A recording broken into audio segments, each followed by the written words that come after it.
don't have one,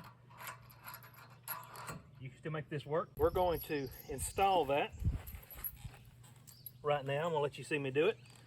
I'm gonna go ahead and press that red button right here. I'm gonna let out some line and let it hang off of the back of my transom.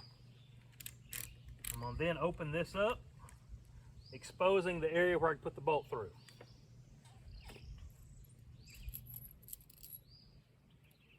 I'm gonna put my original washer on it and go through right here. Put it through right here. I'm then going to put that through the hole back here that's already on the boat trailer. If you don't have one, you can still make this work. Then take your lock washer, place it on the back, screw it on a few turns. Now take your vice grips and lock it on.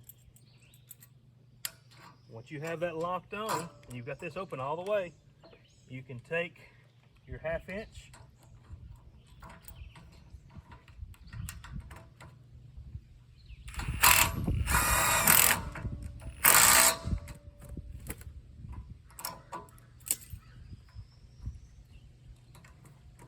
and then we are ready to hit the water. It's tightened up.